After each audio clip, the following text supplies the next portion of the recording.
Praise the Lord. Matthew 27 verses 27 to 56. Here the climax of this book, Matthew, that the crucifixion of Jesus and the death of Jesus, then after followed by the resurrection of Jesus. And before the crucifixion, the soldiers mock Jesus. Even the people won't realize. In the beginning they were said about you are a Messiah, but later they accuse him that you are calling yourself as a Messiah. And even though God came to this earth to save the humanity, and he came to his own people, but they deny him. In such a horrible way it's happened, but one thing I could easily say is all things Jesus already prophesied before. It's the fulfillment of his own prophecy. It's the fulfillment of the people and all the prophets in the Old Testament, and it's the fulfillment of his prophecy that I will die, I die in the cross, and I will within 3 days I will resurrect it. And in verse 27, when the governor's soldiers took Jesus into the praetorium and gathered the whole company of soldiers around him. They stripped him and put a scarlet robe on him, and then twisted together a crown of thorns and set it on his head. They put a staff in his right hand. Then he knelt in front of him and mocked him. Hail, King of the Jews, they said. They spit on him and took the staff and struck him on the head again and again. After they had mocked him, they took off the robe and put his own cloth on him. Then they led him away to crucify him.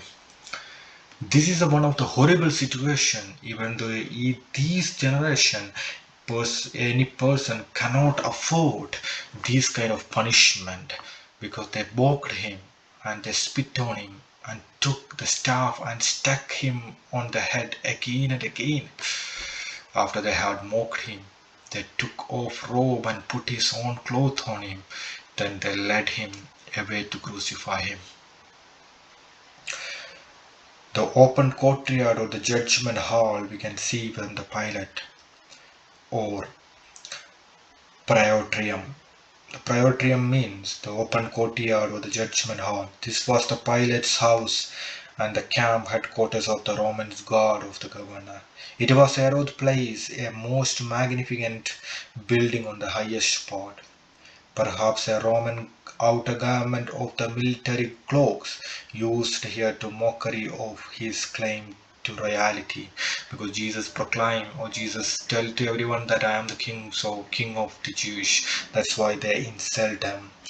The cruelty and mockery fulfilling his own prophecy, death by crucifixion. That we can see in verse 31.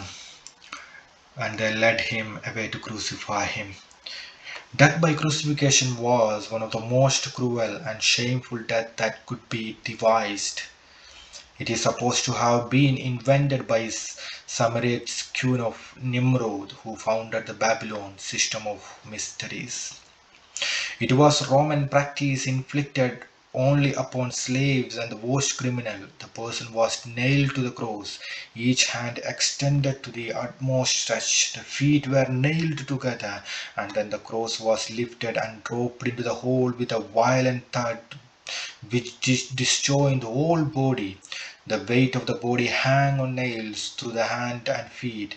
A victim was left on the cross until he died of pain and untold suffering. Capital of province of Libya, North Africa. It's happening about 11 miles south of the Mediterranean. And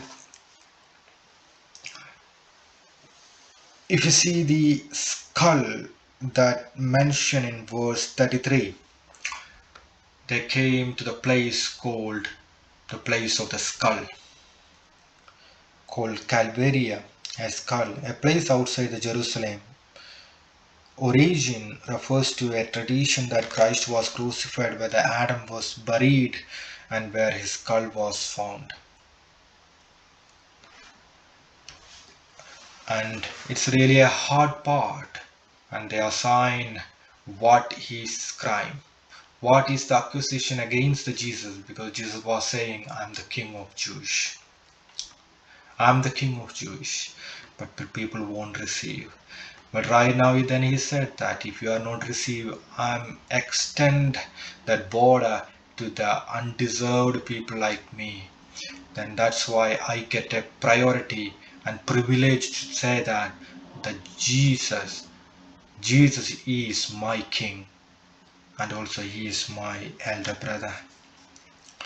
If he had saved himself, he could not have saved others. If he had saved himself, his purpose of coming into the world would have been defeated. God never satisfies unreasonable demand of unbelief at the expense of defeating his own plan for man. This was Satan's last attempt to keep Christ from dying on the cross, to defeat him and redeem man.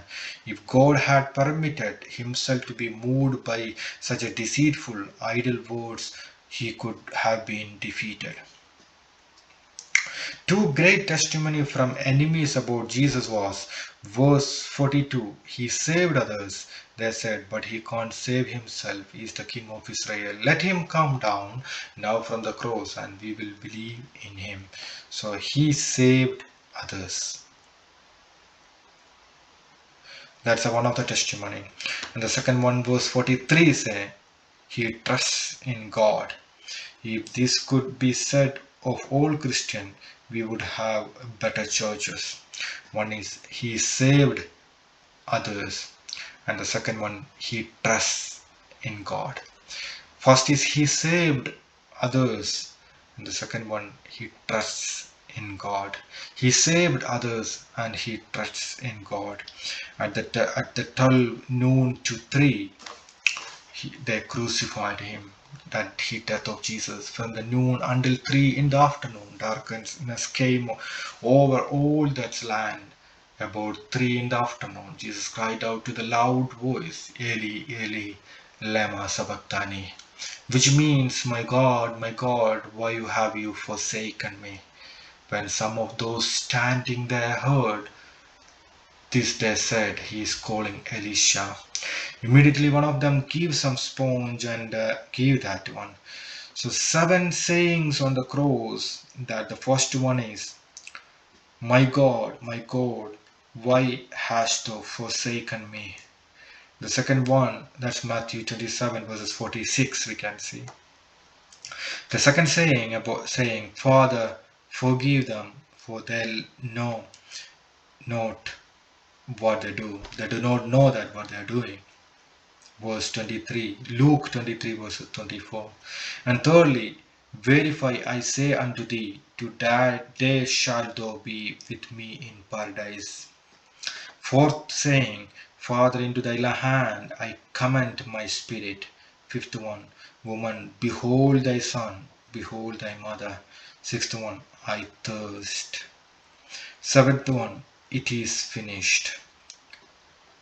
So showing normal strength to the end, proving he voluntarily laid down his life. He dismissed his soul and spirit, that Joshua 2 verses 26.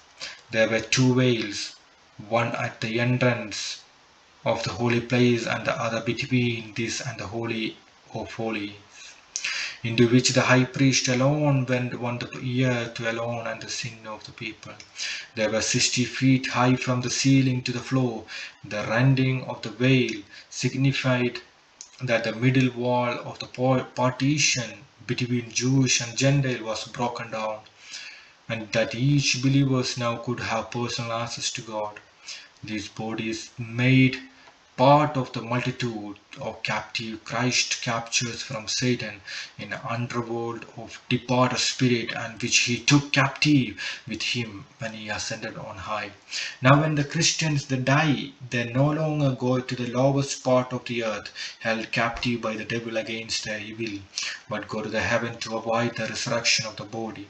The wicked continues to go to the hell to avoid their resurrection. They could not have come out before, for Christ was on the resurrected first and entered into the immorality in human body.